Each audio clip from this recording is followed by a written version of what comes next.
To Lecture 5, Descartes' Dream of Perfect Knowledge. What an extraordinary figure Rene Descartes is.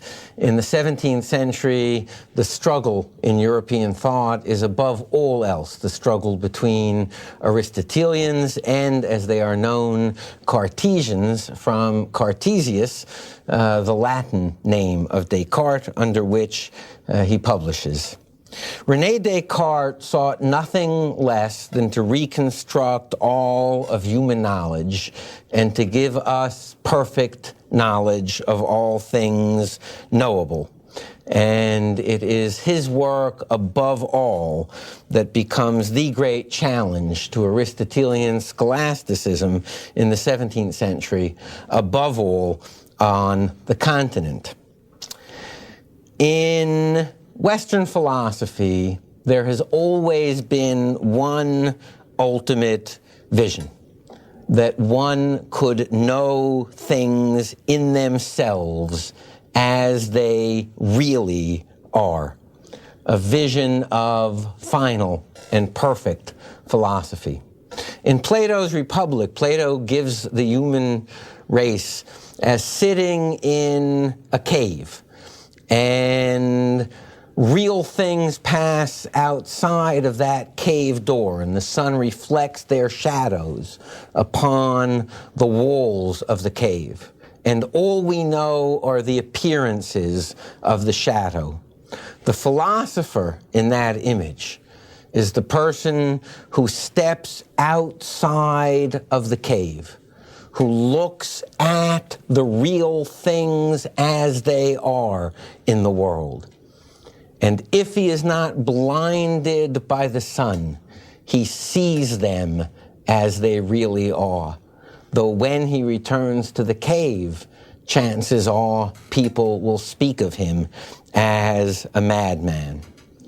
Descartes' dream was that we indeed could leave that cave and achieve perfect knowledge, both of the nature of being and of the nature of causes. Descartes' appeal was across the spectrum of disciplines and thought in 17th century Europe. Not merely Catholic, Protestant, but equally to mechanistic scientists working on the new mechanics or on physiology, and to mystical theologians and religious contemplatives. His appeal is outside of Aristotelian circles, one of the most universal appeals of the 17th century. When that happens, when a thinker comes to define the options of an intellectual age, it is almost always the case that many vital or troubling aspects of the period, intellectually, converge in a thinker's work.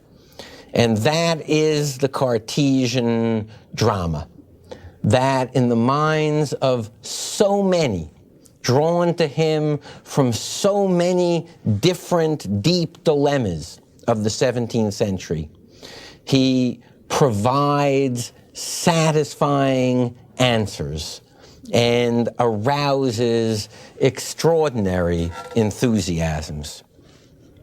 What are the problems converging in the 17th century mind to which, for his contemporaries, Descartes responds? First, there is the epistemological crisis posed by the Reformation itself. Before the Reformation, there is an ultimate authority in the intellectual world, the Church. And that Church, in the end, because it is the infallible embodiment of the apostolic succession, it is inspired by the Holy Spirit, that Church is able to be a final arbiter, a final court of appeal. The Reformation, if you think about it, raises a remarkable question. Here we have two and then more than two churches, each claiming to have a correct understanding of God's truth and revelation.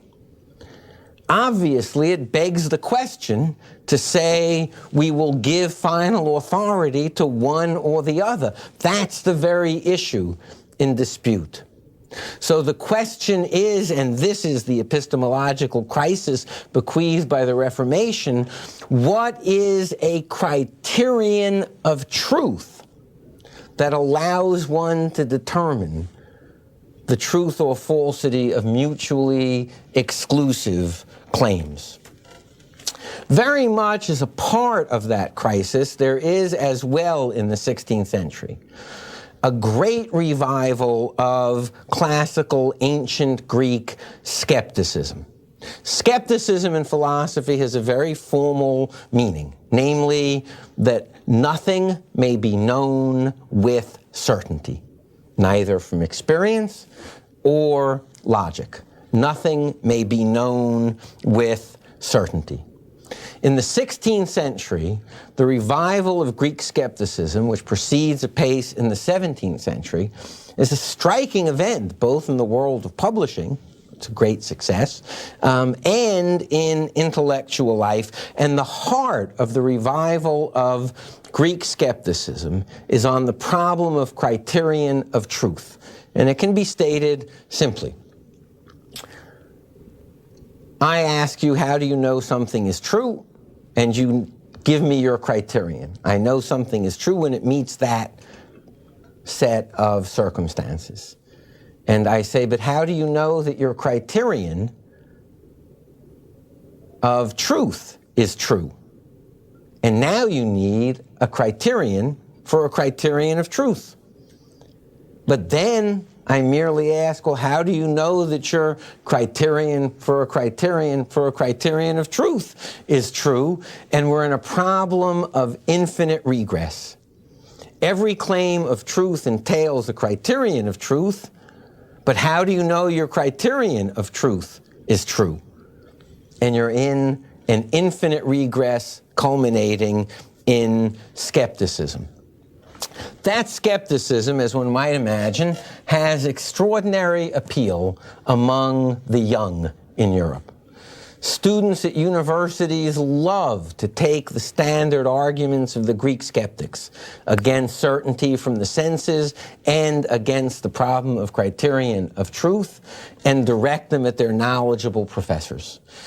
It's a great experience to apply Greek skepticism to someone who might know more than you. And European intellectuals and teachers, professors, and clergy write with increasing frequency and a certain anxiety, if not anguish, about the appeal of skepticism to the young, and they associate it with the desire to be free of all authority.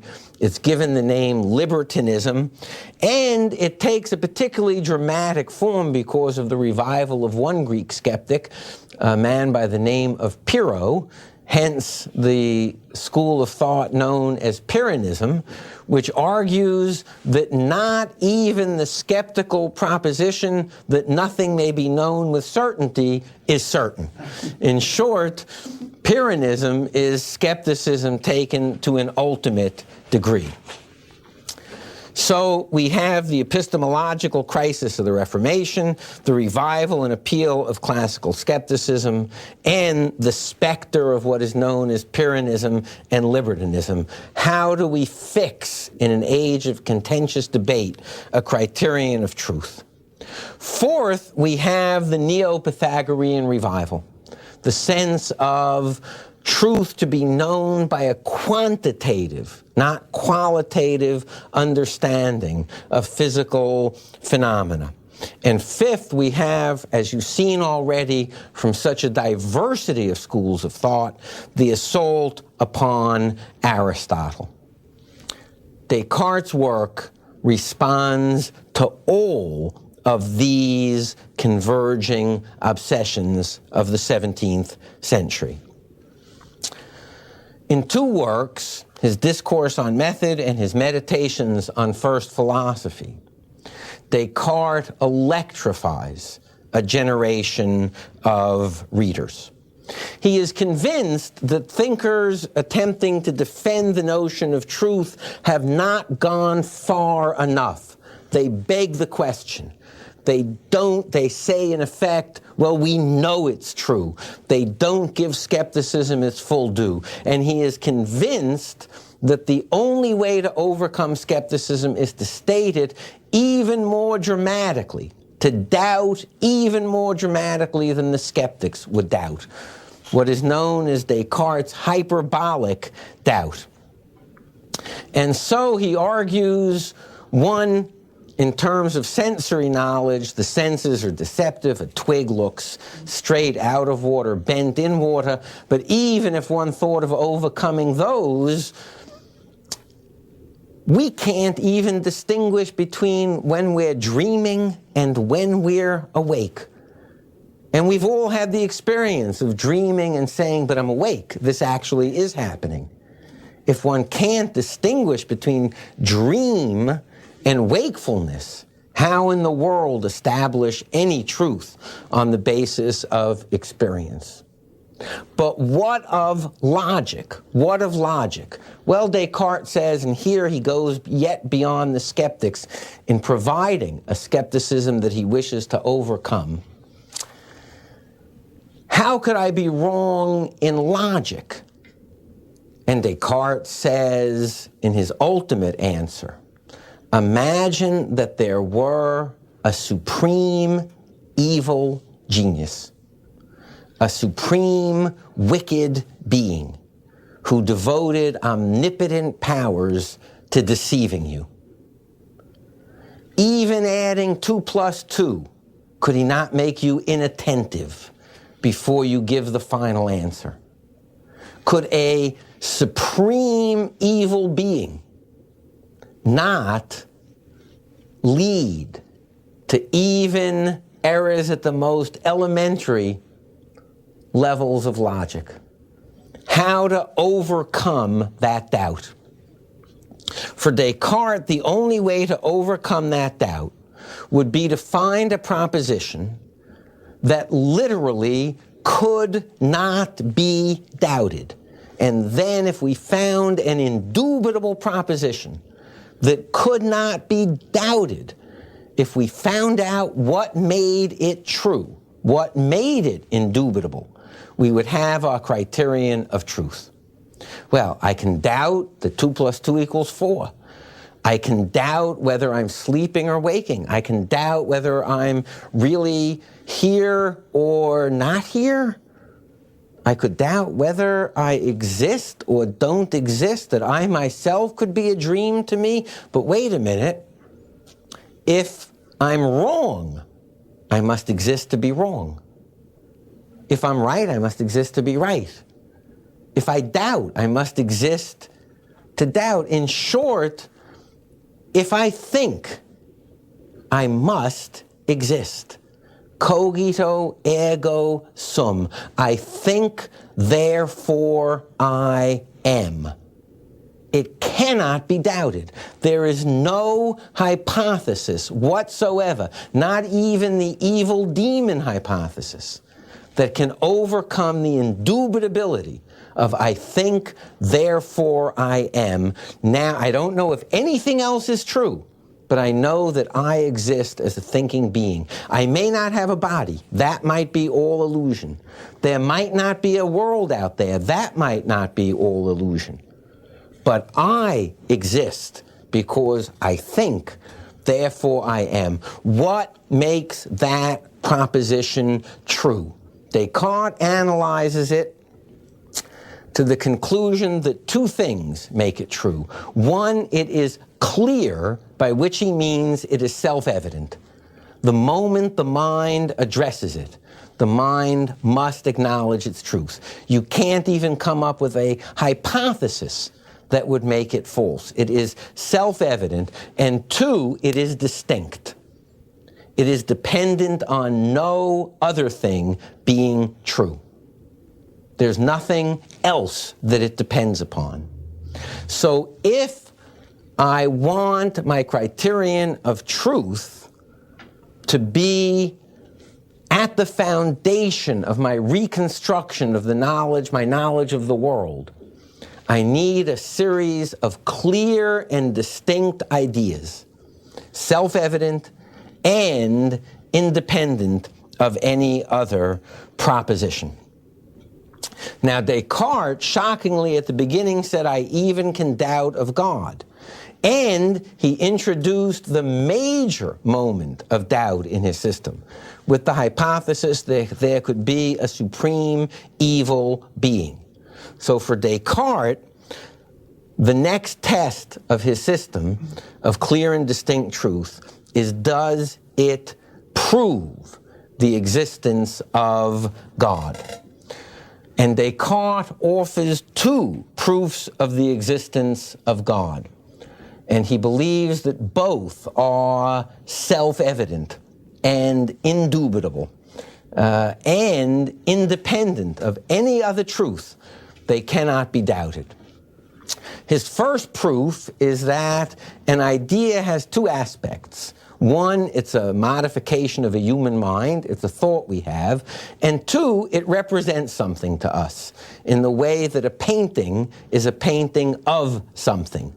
An idea has an object in the way that a painting has an object. He calls that the objective being of an idea.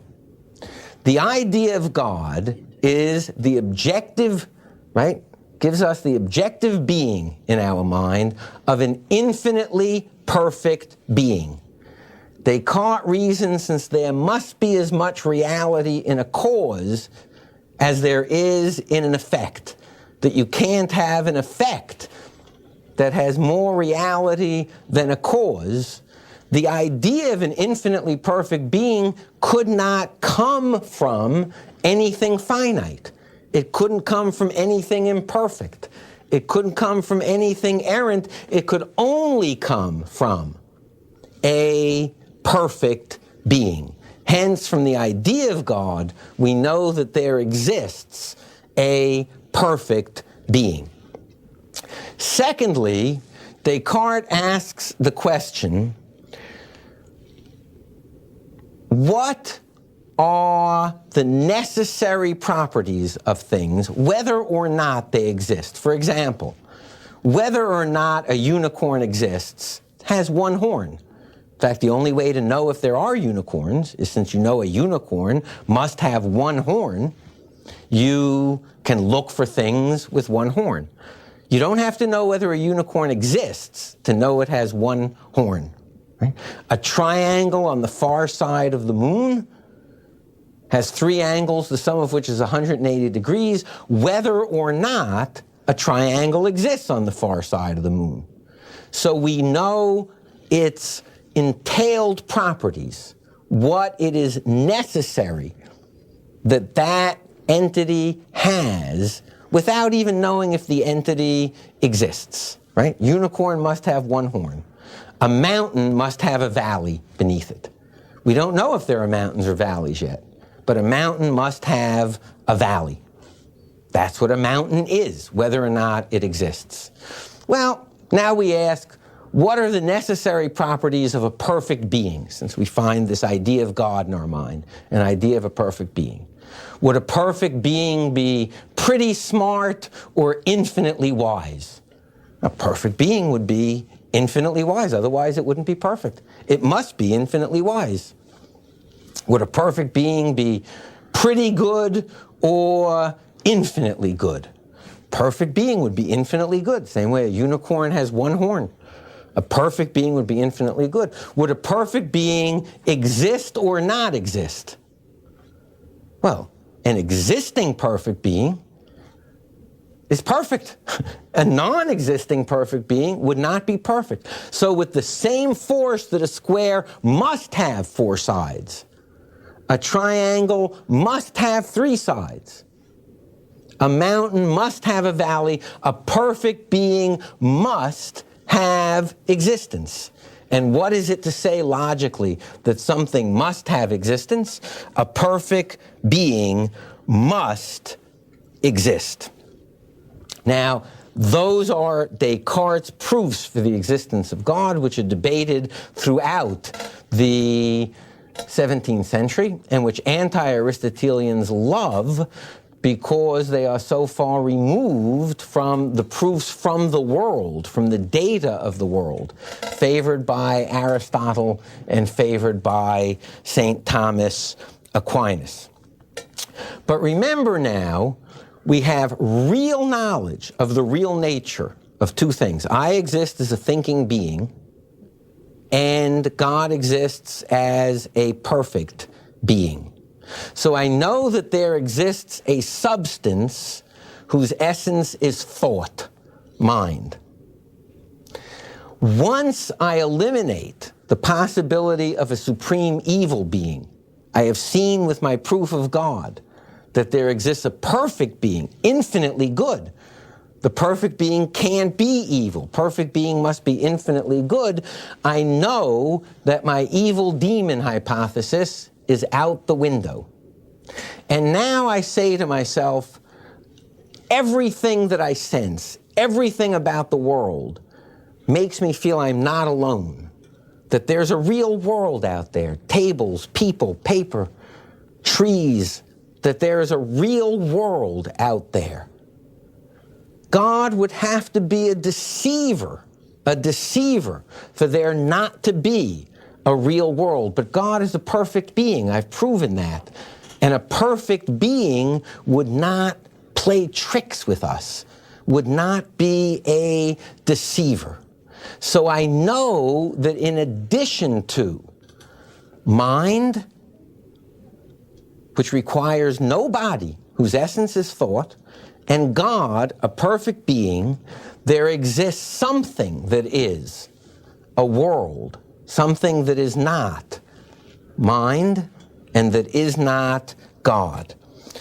And I need to know what that is. What is the distinction between God, on the one hand, immaterial soul on the other, now I'm going to give us three hands, and a world that is neither God nor immaterial soul. Descartes says, take a ball of wax in your hand. What do you think you have there? You say something yellow, something hard, something that smells a certain way. You define it by its sensory properties. But now you walk over to the fire, closer to the fire with the ball of wax. What was hard becomes soft. Its color changes, its smell changes. So the wax was not any of its sensory appearances to you. That was not the essence of the wax. And Descartes asks, what is it that must exist for there to be something that can be yellow, that can have smells, that can have these and those appearances and physical properties? And he answers extension in length, width, and breadth. In short, there are three fundamental entities that constitute reality. God, uncreated, the perfect being, who has created two distinct entities. One, immaterial, not occupying space. You can't push it, you can't cut it in half. Mind, thought. And two, body, which is wholly quantitative. The essence of soul is thought. The essence of body is extension in height, width, and depth. Now, what can be known about extension? Here, Descartes reached the same conclusion essentially reached by Galileo. The physical world is dimension, motion, and the mechanisms of matter touching and communicating force to matter. That which occupies space can only be affected by that which occupies space. The physical world is matter communicating force and motion to matter. Indeed, Descartes makes a further metaphysical deduction. He says, God being a perfect being, and matter being in motion, communicating motion mass to mass, God set matter in motion, and God has a fixed, immutable will. Hence, nature operates by matter in motion according to fixed mechanical laws, from which, without a single experiment, Descartes deduces inertia. Things at rest remain at rest, things at motion remain in motion unless acted upon by another force. The task of a new science, then, is to discover the laws, the mechanisms, and the effects of matter in motion. The appeal of this system, worked out further in metaphysical works and in physical works and in physiological works, is something singular and extraordinary in the 17th century. And it leaves us with the profound Cartesian legacy of his work, many aspects of which remain vital parts of contemporary thought. First, dualism, the belief that we inhabit a universe that is composed of two distinct realities, two distinct substances, mind and matter, body and spirit. Two, that in what pertains to matter, all matter whatsoever, there are natural mechanisms such that the goal of a science other than theology or metaphysics is understanding the mechanisms of matter in motion. Three, it bequeaths to Western philosophy the mind-body problem, because it follows from Cartesian philosophy that mind and body should not interact, but in human beings they do. Watch, my independent will says up, and there goes matter, up. My independent will says down. It goes down. I can be perverse, up, and I move it down, because I have freedom of the will. That interaction of mind-body, known in philosophy as the mind-body problem, will haunt Western philosophy after Descartes. And fourth, and crucial to understanding Cartesianism in the 17th century, it is part of Descartes' legacy that there will be a ferocious assault on all beliefs that are premised upon matter being affected by immaterial things. The Cartesians will lead the assault on what they see as superstition and witchcraft belief. For a Cartesian, what happens in the mind and will is of immaterial, spiritual nature. But what happens in the world of matter and motion is purely physical. Crop failure is not from a charm or a curse or a prayer.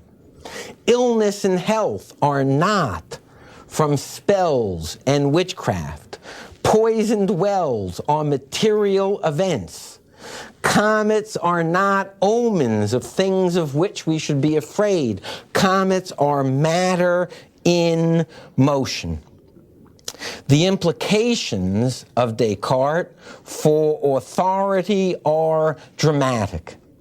He overthrows Aristotle in the minds of his followers, and he invites metaphysical philosophy to begin with absolute doubt, giving human reason an absolute right to seek certainty before belief. And he invites the reconstruction of all of our knowledge of the physical world based upon the mechanics of matter in motion, demanding a plant physiology, an animal physiology, a physiology of the body, and a pure physics of natural phenomena and denying that anywhere except in the human being, matter and spirit interact at all. He leaves his followers with a great dream of perfect knowledge, complete and evident. He leaves them with a sense of metaphysical certainty, and he leaves them with an open invitation to construct a material, mechanistic, quantitative science. He is the stunning voice of anti-Aristotelianism in the 17th century. Thank you.